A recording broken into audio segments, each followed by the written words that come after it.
नुकसान जम्मू डिवीजन को बहुत ज्यादा हुए हैं, कश्मीर को फायदा हुआ। सबसे पहले बात, जम्मू डिवीजन को बहुत ज्यादा नुकसान हुआ है। सबसे बड़ा नुकसान ये हुआ कि हमारा जो टूरिज्म है वो टोटली खत्म हो चुका है, जीरो क्या नेगेटिव हो चुका है, जबकि यहाँ पर बहुत कुछ हो सकता था।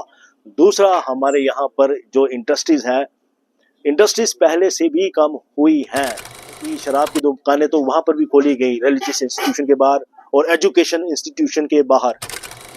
जम्मू डिवीजन में फायदा होना चाहिए था। जो इतने सालों से डिस्क्रिमिनेशन हो रहा था वो रुकना चाहिए था, लेकिन उल्टा क्या हो गया, हमारे साथ जो डिस्क्रिमिनेशन पहले होता था उससे भी ज्यादा हो गया डिस्क्रिमिनेशन। हमारे जितने भी चुने हुए नुमाइंदे हैं या मिनिस्टर्स हैं, मैं इनको कहना चाहूंगा, इनकी वजह से आज ऐसा हो गया कि जम्मू के साथ यहाँ से थोड़ी माइग्रेशन होना शुरू हो गई है, यानी कि लोगों के पास काम धंधा नहीं है तो लोग काम धंधे के लिए बाहर जा रहे हैं। 370 हमारे जम्मू कश्मीर से एब्रोगेट किया गया, 35 से एब्रोगेट किया गया, तो ठीक है, इसका फ़ायदा हुआ हमारे जम्मू कश्मीर को। मेनली फ़ायदा ये हुआ है कि जो हिंदुस्तान के जो कानून हैं डायरेक्टली हमारे जम्मू कश्मीर में लगना शुरू हो गए, पहले ये नहीं लगते थे। दूसरा ये है कि जम्मू कश्मीर का कंप्लीट इंटीग्रेशन हुआ इंडिया के साथ, और यहाँ पर हमारी महिलाओं को राइट्स मिले, तो ये फ़ायदा हुआ हमारे जम्मू कश्मीर को। लेकिन अगर मैं बात करूँ, नुकसान जम्मू डिवीजन को बहुत ज़्यादा हुए हैं, कश्मीर को फ़ायदा हुआ। सबसे पहले बात, मैं अगर टूरिज्म की बात करें, जो कश्मीर का टूरिज्म है एब्रोगेशन के बाद बढ़ा है, बहुत ज़्यादा बढ़ा है। हाँ, पुलवामा अटैक के बाद वो कम हुआ है, लेकिन ओवरऑल कश्मीर का टूरिज्म बढ़ा और वहाँ पर डेवलपमेंट हुई है। लेकिन अगर जम्मू डिवीजन की बात करें, जम्मू डिवीजन को बहुत ज़्यादा नुकसान हुआ है। सबसे बड़ा नुकसान ये हुआ कि हमारा जो टूरिज्म है वो टोटली खत्म हो चुका है, जीरो क्या नेगेटिव हो चुका है, जबकि यहाँ पर बहुत कुछ हो सकता था। दूसरा, हमारे यहाँ पर जो इंडस्ट्रीज हैं, इंडस्ट्रीज पहले से भी कम हुई हैं, जबकि हमको बोला गया कि यहाँ पर इंडस्ट्रियलाइजेशन होगी, बहुत कुछ आएगा, बहुत बड़े कॉर्पोरेट हाउसेज आएंगे। ऐसा कुछ नहीं हुआ। इनफैक्ट जितनी पहले हमारी इंडस्ट्रीज थी उससे हमारी इंडस्ट्रीज कम हुई है।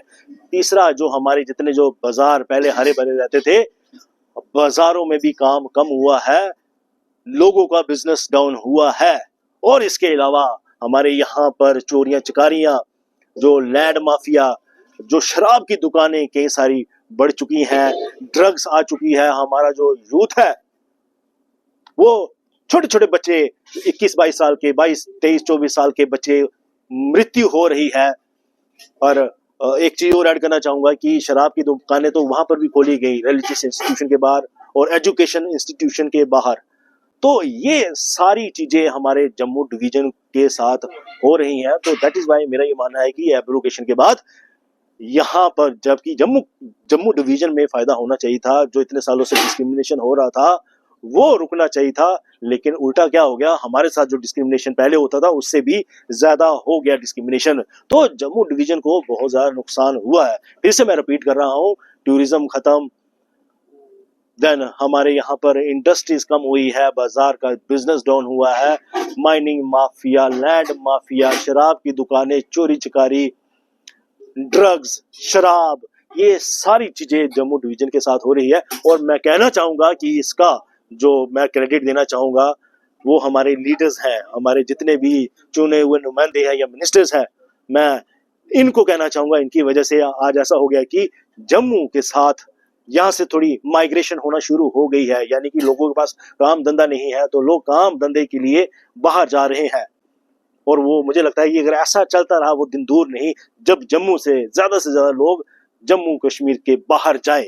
तो ये सारी चीजें हमको, मुझे नहीं पता ये रोक पाएंगे कि नहीं रोक पाएंगे, क्योंकि जिस तरह से ये जा रहे हैं मुझे बहुत ही बुरा लग रहा है।